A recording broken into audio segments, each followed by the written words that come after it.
Today we are going to learn about place value. So you will start by getting in your seats and discussing amongst your peers what is place value. I'm going to give you the number 487, and you are going to figure out the place value of the number 4.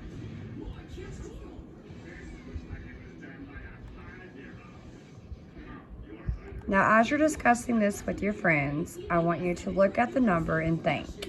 If you have a 3-digit number, like the number 487, which number would be in the ones place? Which number would be in the tens place? And which number would be in the hundreds place? Consider whenever you're looking at a number and that you are adding or subtracting. What do you add first? The hundreds place or the ones place? Oh, Miss Blankenship just gave you guys a hint. You have to add from right to left, right? So if you're looking at the ones place of a number, do you think it would be the left number, the middle number, or the right number? So who can tell me the place value of the number 4 and the number 487? Right, the 4 is in the hundredths place. So whenever you have a 3-digit number, you can determine the place value of the numbers by simply looking at the number and working it from right to left. We know that in the number 487, the 7 is going to be in the ones place. We know that for several reasons. We know that because whenever you work a problem out, you work right to left. And if you have ones, which is the 7, tens, which is the 8, and hundreds is the 4. Also, whenever you say the number 487, let's say that as a class. Ready? 487.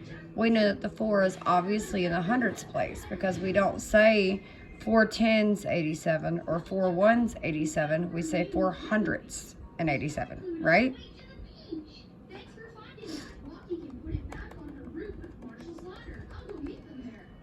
For my tier differentiations, I'm going to ask them to determine the place value of the 5 and the number 1,563.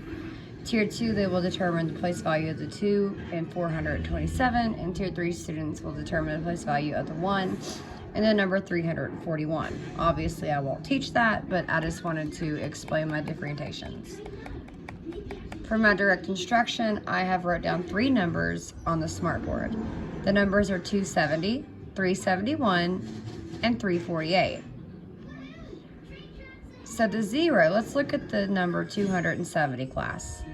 So we know that we work it from right to left. If there are 3 digits in the number 270, the number on the very right is 0, which tells us there are no ones in the ones place.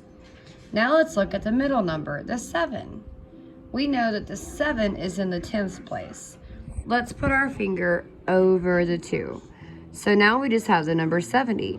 And we know that a 2-digit number, like the number 70, we know that the 7 would be in the tens place and the 0 would be in the ones place. So all we are doing today is adding the hundreds place. So we added the 2. So we know the 0 is in the ones place, the 7 is in the tens place, and the 2 is in the hundreds place. Now let's look at the number 371.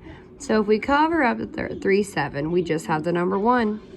If the 1 is standing by itself, we know that is in the ones place. If we add another number to it, we know the next number up is 7, so we know that that is the tens place. And we know the number to the very left, the 3, for 3 digits, is in the hundreds place. Now let's look at the number 348. So 8 standing by itself is in the ones place. The 4 for the number 48, we know it's in the tens place, and we know that the 3 makes it in the hundreds place. Now we're going to write the number in expanded form.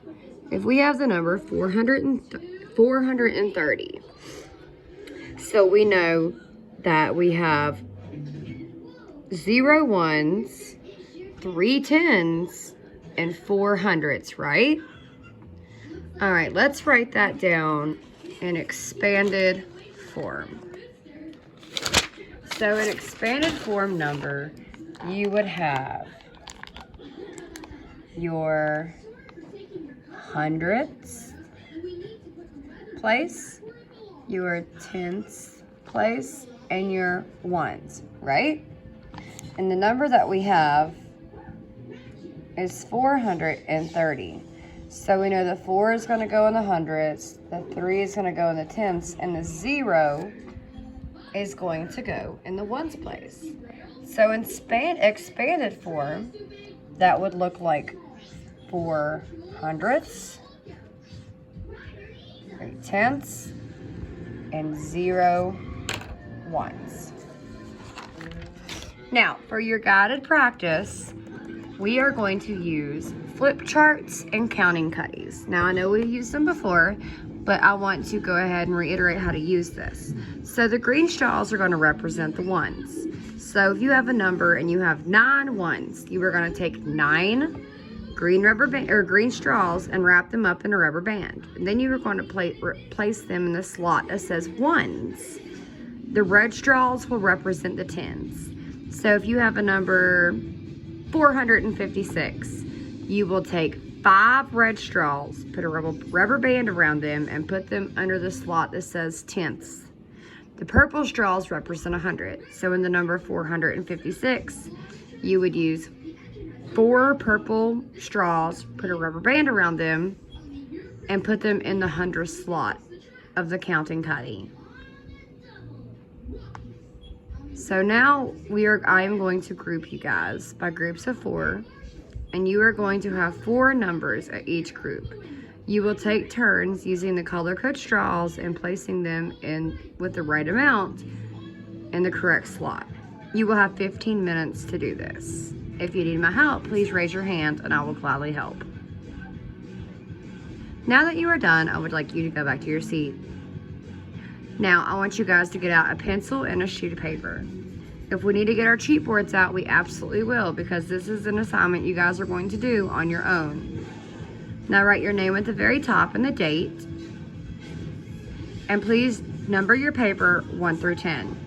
Make sure you leave 4 lines between every number so that you can write down the number on the top line. The next line you can write ones.